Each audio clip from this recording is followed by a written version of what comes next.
के। एक बार श्री तुकाराम जी महाराज देहू, महाराष्ट्र में देहू में रहते थे। वहीं पास में एक पर्वत था, उस पर्वत पर बैठ करके श्री तुकाराम जी भजन करते थे। अकाल पड़ा था, तो उस अकाल में इनकी पत्नी और बेटे की मृत्यु हो गई, भोजन नहीं मिलने की वजह से। फिर बाद में इनका दूसरा विवाह कर दिया गया। दूसरी बहू जो आई वो इतना शासन करती थी इनके ऊपर, वो कहती थी उठो तो तुकाराम जी को उठना पड़ता था, वो कहती बैठो तो तुकाराम जी को बैठना पड़ता था। एक बार एक तुकाराम जी के पास एक बालक गया, बालक ने जाके कहा तुकाराम जी मेरे सब परिवार के लोग मेरे पीछे पड़े, ब्याह कर लो ब्याह कर लो ब्याह कर लो। मैंने सबसे कहा है आप कहोगे तो मैं ब्याह करूंगा, क्योंकि उस बालक को पता था तुकाराम जी कभी नहीं कहेंगे।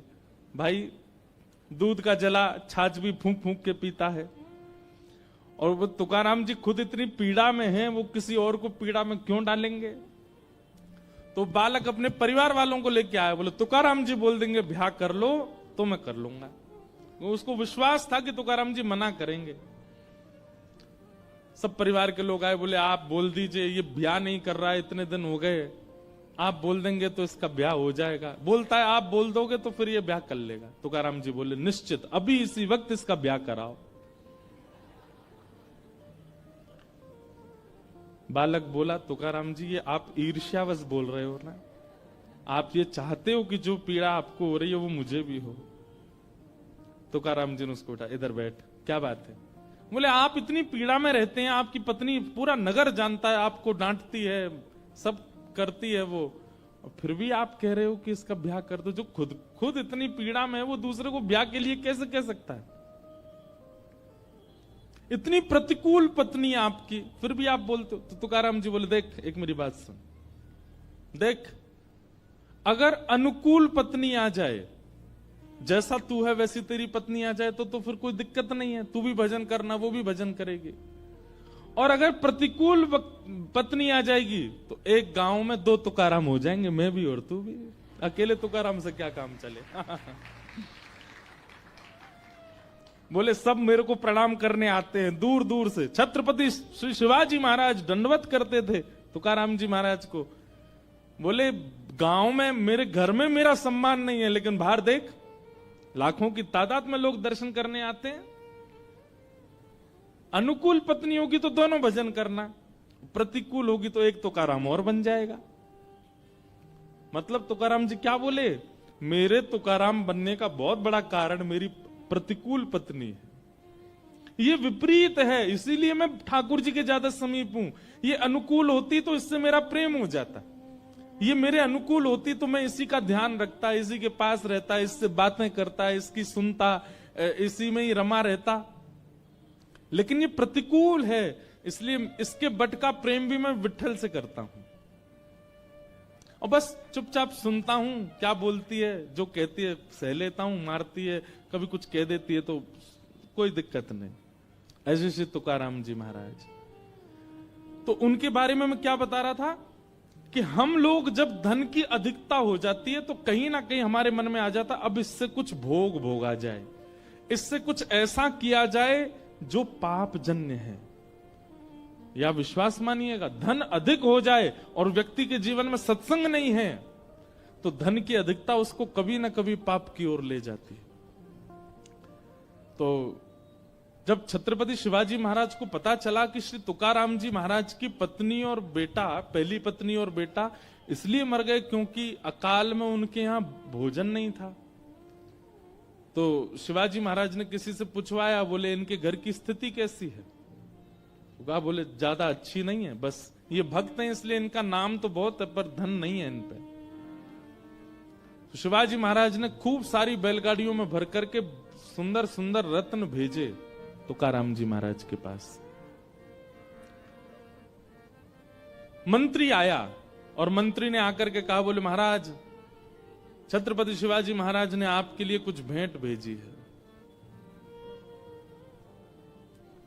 भेंट को देख करके उन्होंने तुरंत मना किया, मुझे नहीं चाहिए, इसको ले जाओ।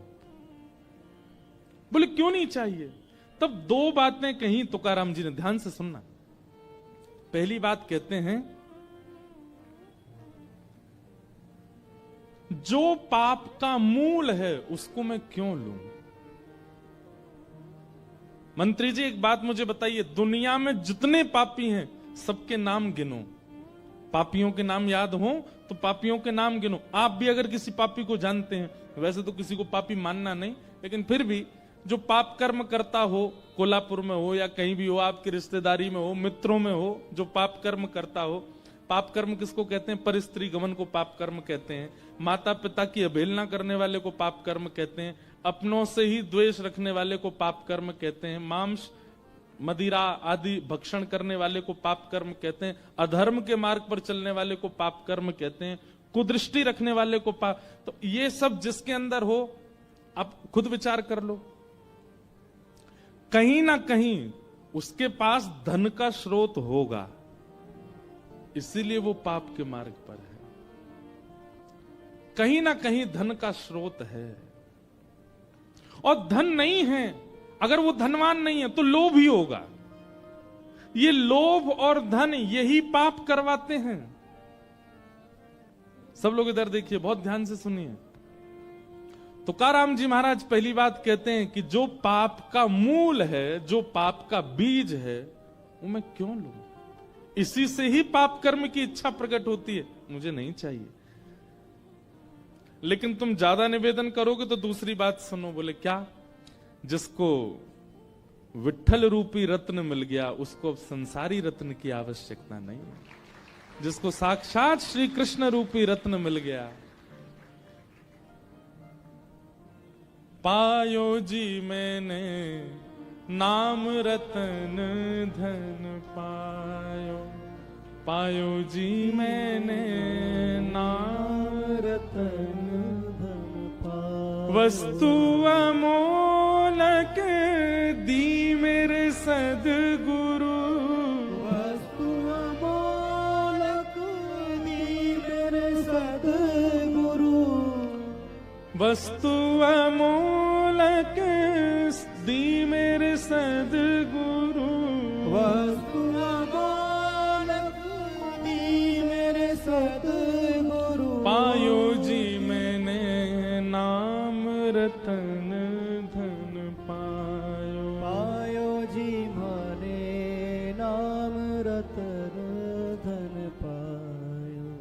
जन्म जन्म की पूंजी पाई, जन्म जन्म की पूंजी पाई, जन्म जन्म की पूंजी पाई, जन्म जन्म की पूंजी पाई। जग में सभी घुमायो,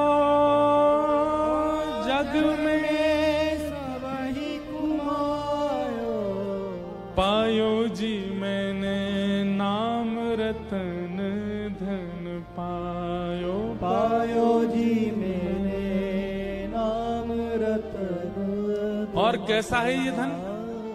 खर्च ना खूटे, चोर ना लूटे, खर्च न फूटे, चोर न लूटे। दिन दिन बढ़त सवायो,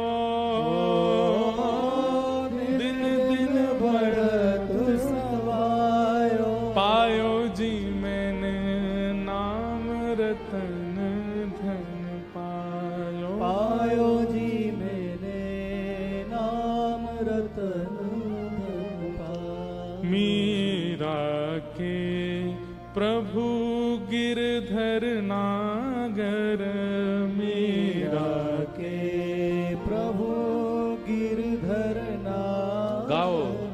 मीरा के प्रभु गिरधर नागर, मीरा के प्रभु गिरधर नागर। हरस हरस जस गायो, मैं तो हरस हरस यस गायो। पायो जी मैंने नाम रतन धन पायो, पायो जी मैंने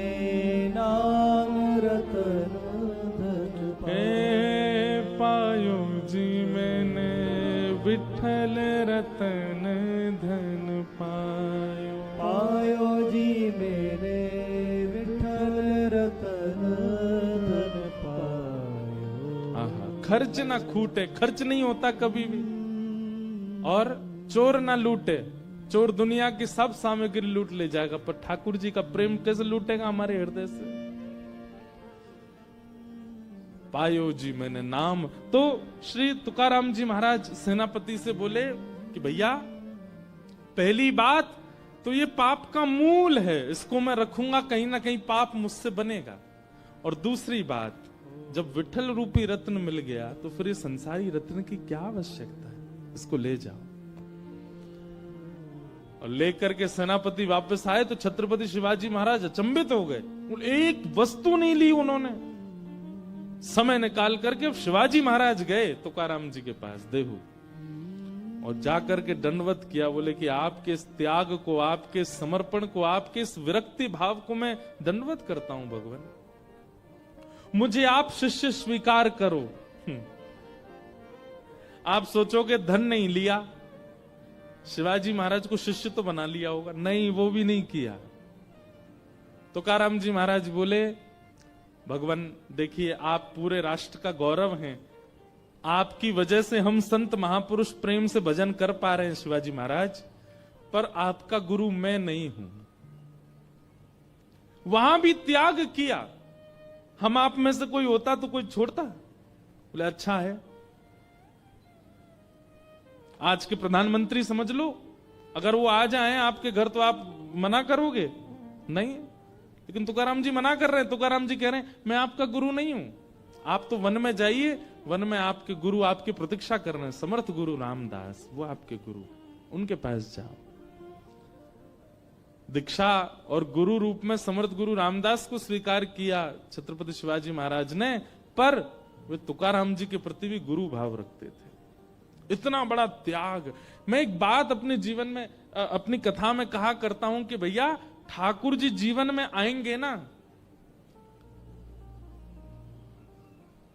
एकला चलो रे, अकेले रहने का बहुत मन करने लगेगा, बहुत धन की कामना, बहुत संबंधों की कामना, बहुत नाम यश कीर्ति की कामना आप नहीं करोगे, भले ही अपने आप हो जाए आपकी कीर्ति, वो बात अलग है, पर आप बहुत सब चीजों से बचने का प्रयास करोगे, बहुत ज्यादा एकांत प्रिय लगने लगेगा, रखोगे नहीं, बांटोगे, लुटाओगे। लेकिन श्री कबीरदास जी क्या कह रहे हैं? डर लागे और हंसी आवे, अजब जमाना आया रे, धन दौलत ले माल खजाना, वैश्या नाच नचाया रे। संसार के लोग धन कमा करके कुछ गलत करने ही भागते हैं। आजकल के युवा जब जॉब करना शुरू कर देते हैं तो जैसे ही पैसा आता है तो कहां भागते हैं? मनाली जाएंगे, गोवा जाएंगे, कसौल एक जगह है हिमाचल में, वहां जाते हैं। हम तो उत्तर भारत में ही रहते हैं तो हमको तो पता है कहां कहां जाते हैं। उनसे कहो जगन्नाथपुरी चले जाओ, वहां तो कुछ मिलेगा ही नहीं। क्या नहीं मिलेगा? धुआं नहीं मिलेगा, पीला पानी नहीं मिलेगा, ये तो यही मिलेगा। वहां जाते हैं, मतलब धन की बढ़ोतरी होती हमारे मन में पाप आ जाता है। कबीरदास जी कह रहे हैं कितने आश्चर्य की बात है। और मुट्ठी भर अन साधु मांगे, कहे लाज नहीं आया रे। और यदि कोई मुट्ठी भर अनाज आपसे मांग लेता है तो उससे क्या कहते हैं? तुमको लज्जा नहीं आती है? चलो मेहनत करके कमाओ, खुद हमसे मांग रहे हो। वहां पर ये सारे दूषित काम करना धन से, उसमें हमको लज्जा नहीं होती। लेकिन किसी में दान पुण्य करना हो, संत महात्माओं को, आपको हम कहां तक बता दें, आप लोग आश्चर्य करोगे। हम तो कोई साधु नहीं है, कोई महात्मा नहीं है, संत नहीं है, हम आप सबकी तरह ही, हम भी गृहस्थी हैं, पर कथा करते हैं इसलिए लोग हमको बाबा जी बोल देते। कई जगह लोगों को लगता है इनमें कोई मंत्र शक्ति होगी, धीरे से कान में बोल देते हैं, ये जो प्रणाम कर रहे हैं ना, इनको एक बेटा हो जाए। अरे तो भाई हम पे, हमको कौन है, हम आशीर्वाद दे दो आप, इसका काम बन जाए। बालक आएंगे, कल हमारा एग्जाम है, हम पास हो जाएं। बताओ कैसी बात करते हैं आप। परिश्रम करिए, कर लीजिए, जो आपको चाहिए वो सब मिल जाएगा। पर फिर भी कई लोग सोचते हैं कि ये कोई साधु महात्मा है। फ्लाइट में अगर हम चले जाते हैं ना, तो हम तो ऐसे ही जाते हैं। फ्लाइट वाले अब तो नहीं, पर अब तो जानने लग गए हैं, अब तो सब रील्स वगैरह देखते रहते हैं, अब तो सब जगह पहचान वाले बहुत मिल जाते हैं। पहले की बात बता रहा हूं, जब जानते नहीं थे ना, तो धोती वाला जैसे हवाई जहाज में चढ़ता, उसको देख के उनको यूं लगता है ट्रेन नहीं थी क्या, हवाई जहाज में आ रहे हैं। मतलब हवाई जहाज में केवल सूट वूट वाले ही जाते हैं, धोती वाला नहीं जा सकता। कभी कभी अच्छी वाली टिकट होती है ना बिजनेस क्लास में, वो हो जाती है, कई लोग कर देते हैं। अब तो लाल जी रहते हैं हमारे साथ, तो जहां जाते हैं हम पहले ही बोल देते हैं, भैया लाल जी आ रहे हैं, कर दो। तो बिजनेस क्लास में देख करके कई लोग हंस जाते हैं। एयरपोर्ट पर बिजनेस क्लास का काउंटर अलग होता है, वहां अगर आप चले जाओ तो वो उधर है इकोनॉमी। अरे भाई टिकट तो देख ले, बिजनेस क्लास सही है। क्यों? धोती के प्रति ऐसा भाव। कितना अजब जमाना है। केवल हम वेशभूषा से ये अनुमान लगा लेते हैं कि ये व्यक्ति तो सामान्य है। बेचारा ट्रेन में भी 10 जगह से इकट्ठा करके तब टिकट बनवा के जा रहा होगा। ऐसी भावना रखते हैं महात्माओं के प्रति, साधुओं के प्रति, ब्राह्मणों के प्रति। ये कितना दुर्भाग्य है हमारा।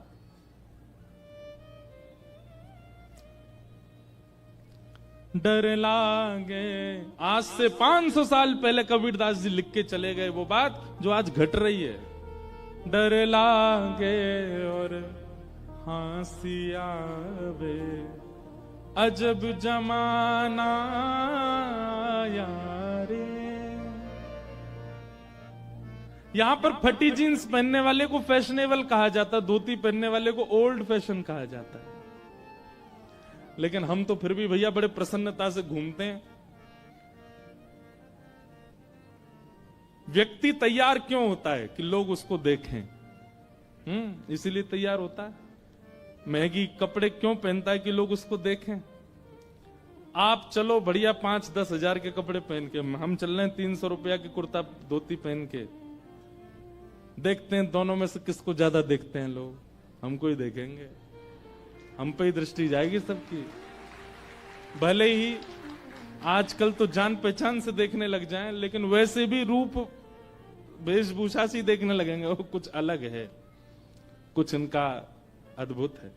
एक बात कह दें हम, 15 अगस्त को स्वतंत्रता दिवस मनाने का अधिकार केवल उसका है जो धोती पहनता है, क्योंकि आज तक उसने अपनी वेशभूषा का त्याग नहीं किया। ये पैंट हमारी वेशभूषा है नहीं, अंग्रेज दे के गए थे हमको। हम पैंट पहन की तिरंगा फहराते हैं। तिरंगा भी कहता होगा कि भाई तुमने जो पोशाक पहनी है, ये पोशाक तो अंग्रेजों की ही है, ये है असली भारतीयों की पोशाक। देखो पीछे जितने भक्तों के आपको स्वरूप दिखेंगे, एक भी पैंट में दिख रहा है आपको? सब धोती में है। और छोड़ो, आज तक पंडरीनाथ भगवान ने पहना, वो आज भी धोती पहनते, 5000 सालों से विराज रहे हैं। असली स्वतंत्र तो हम और हमारे ठाकुर हैं। असली स्वतंत्र तो हम हैं कि आज तक अपनी वेशभूषा में व्यवस्थित हैं। मुट्ठी भर अन्न साधु मांगे, कहत लाज नहीं आया रे। डर लागे और हंसी आवे, अजब जमाना यारे। कल ये प्रसंग हमको वो पुरंदर दास के प्रसंग में हमको सुनाना था। जब भगवान मांगने के लिए आए उसके यहाँ, तो वो कहने ऐसे चले आए, तन पे नहीं लगता, चल दिए कलकत्ता। तब ये गाना था, पर तब हमने कहा था कि बाद में याद दिलाना। आपने लास्ट में याद दिलाया, आज शुरुआत में ही गा रहे हैं। और क्या कह रहे हैं कबीरदास? कथा होत, सुनिएगा, कथा होत तहां श्रोता सोवे। हमारी कथा में कोई नहीं सोता, ये तो हम पे बड़ी कृपा है। पहले सोते थे, आजकल नहीं सोते हैं। आजकल तो हम इतनी जोर से बोलते हैं और दूसरा नजर घुमाते रहते हैं, तो लोग बाग सो नहीं पाते। फिर भी दुक्का इक्का कोई ऐसा कोने में सो जाता है। कथा होत तहां श्रोता सोवे, वक्ता मूड पछाया रे, डर लागे और हंसी आवे, अजब जमाना आया रे। कथा में तो नींद आने लगती है, कथा में तो यूं लगने लगता अब हम पे ये काम है करना है। कथा में कई लोग व्यसनी बैठते हैं। व्यसनी, कई लोगों को चाय का व्यसन होता है, कई लोगों को बीड़ी का व्यसन होता है। और व्यसनी व्यक्ति ऐसी जगह बैठता है जहां से एग्जिट पास हो, नेक्स्ट समय मिले तो जाके कुछ व्यसन करे आऊं। लेकिन होए जहां कहीं स्वांग तमाशा, होए जहां कहीं स्वांग तमाशा, तनिक ना नींद सताया रे। यहीं बाहर अभी कोई तमाशा हो जाए, कोई स्वांग हो, कोई संसारी कुछ होने लग जाए, एक पल के लिए नींद नहीं आएगी। कथा में नींद आने लगती है। डर लागे और हंसी आवे, अजब जमाना आया रे। और भांग तंबाकू सुल्फा गांजा, भांग तंबाकू सुल्फा गांजा, मांस खूब उड़ाया रे, मांस खूब उड़ाया रे। भांग खाएंगे, तंबाकू खाएंगे, दुनिया भर के धुआं निकालने के आजकल तो नए नए फ्लेवर आ गए हैं। फ्लेवर्ड धुआं निकालते हैं अब लोग, अलग प्रकार। नेक नेक आगे खिसक गया थोड़े थोड़े, बैरिकेटिंग तोड़ के नहीं, पीछे वाले नेक नेक आगे आ जाओ, थोड़ी थोड़ी जगह हो जाए। लेकिन रोज कह दिया जाए कि सुबह अपने ठाकुर जी का चरणामृत लिया करो, उसका नियम नहीं बना पाते। आप कभी बीड़ी पीने वाले, सिगरेट पीने वाले को देखो, नियम से पीता है। सुबह उठते ही पिएगा, भोजन के बाद फिर पिएगा, दोपहर में फिर पिएगा, शाम को फिर पिएगा, रात में सोने से पहले फिर पिएगा। नियम, उसको कोई बताना नहीं पड़ता, वो नियम से। और खत्म हो जाती, खुद खरीदने जाता, किसी से मंगाता भी नहीं है, नियम से पीता है। लेकिन हरि चरणामृत नैन धारे, हरि चरणामृत नैन धारे, रोज उसको कहें, गुरुजन कहते हैं कि भाई ठाकुर जी का चरणामृत रोज पान किया करो। ऑफिस आए, चरणामृत लिया था, बहुत देर हो रही थी, जल्दी में भाग लिया मैं तो। वो इतना भारी लग जाता है, 2 बूंद हरि चरणामृत का इतना भारी लगता है कि उसका नियम नहीं बना पाते हम लोग। हरि चरणामृत नेम न धारे, हरि चरणामृत नेम न धारे, महुआ चाखन आया रे। ये मध्य प्रदेश में एक वो होती है, एक फल होता महुआ, उससे शराब बनती है।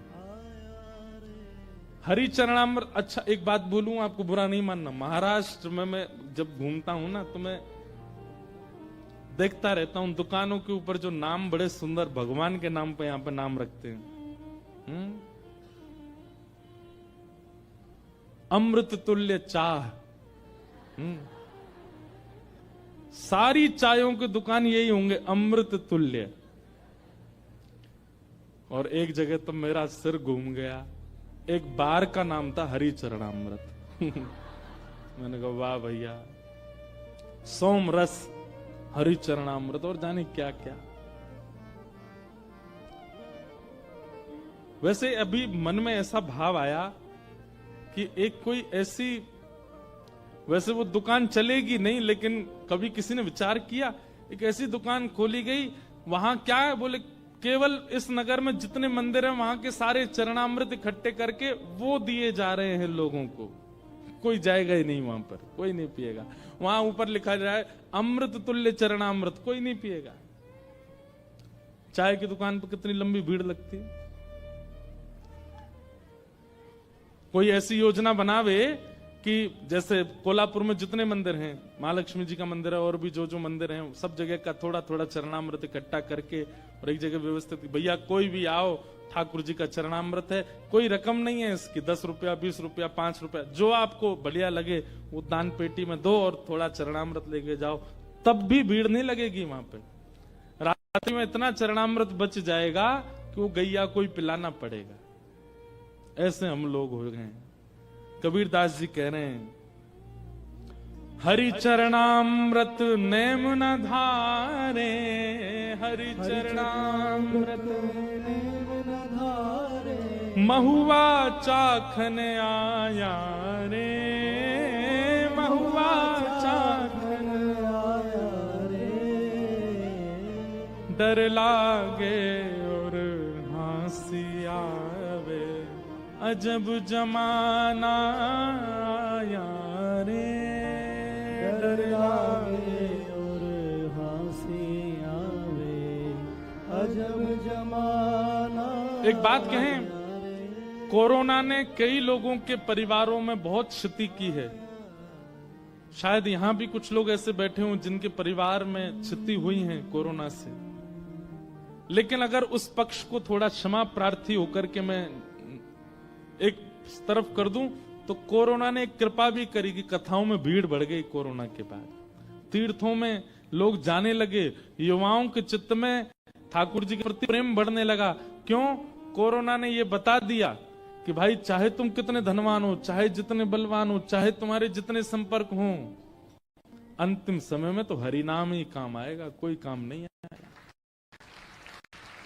महाराज फोन कराए डॉक्टर को, बोले तुम जितने कहो उतने रुपए तुमको देंगे। दूसरे कमरे में पीड़ित मेरी बेटी और मेरा बेटा, कोरोना से बचा लो उनको।